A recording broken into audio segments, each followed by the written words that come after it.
ಹೇಗೆ ಹೇಳಬೇಕು ಅಂತಲೇ ಗೊತ್ತಿಲ್ಲ. ಪ್ಲೇಟ್ಲೆಟ್ ಯಾವಾಗ ಕಡಿಮೆ ಆಗುತ್ತೆ ಅನ್ನೋ ಭಯದಲ್ಲೇ ಇರ್ತಿದ್ರಿ ನಾವು. ಆದರೆ ಆಗ ಶುಗರ್ಗೆ ಅಂತ ಅವ್ರಿಗೇನೋ ಒಂದು ಮೇಜರ್ ಪ್ರಾಬ್ಲಮ್ ಆಯಿತು. ಸ್ಟಿರಾಯ್ಡ್ಸ್ ತೊಗೊಂಡು ಯಾವ ಡಾಕ್ಟ್ರು ಟ್ರೀಟ್ ಮಾಡೋಕ್ಕಾಗಿರಲಿಲ್ಲ. ಆಗ ನಾನು ಯಮುನಾ ಅವ್ರ ಹತ್ರ, ಡಾಕ್ಟ್ರ್ ಯಮುನಾ ಅವ್ರ ಹತ್ರ ಕರ್ಕೊಂಡು ಹೋದಾಗ ಅವರು ಪ್ಲೇಟ್ಲೆಟ್ ಅಷ್ಟೇ ಅಲ್ಲ, ಶುಗರ್ ಲೆವೆಲ್ನು ದಿನೇ ಕಡಿಮೆ ಮಾಡ್ತಾ ಬಂದರು.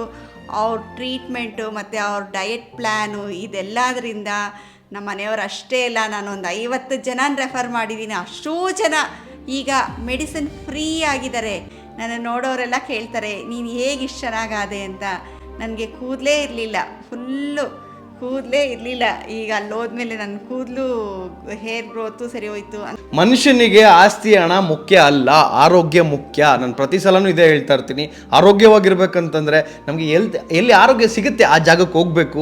ಒಂದ್ಸಲ ಗುಡುಚಿಗೆ ನೀವು ವಿಸಿಟ್ ಮಾಡಿ, 100% ನಿಮ್ಮ ಆರೋಗ್ಯ ಚೆನ್ನಾಗಿರುತ್ತೆ. ವಿಡಿಯೋ ಶೇರ್ ಮಾಡಿ, ಕನ್ನಡ ಕಾಂಟ್ಯಾಕ್ಟ್ ನಂಬರ್ ಕೊಟ್ಟಿದ್ದೀನಿ. ಬಾಯ್.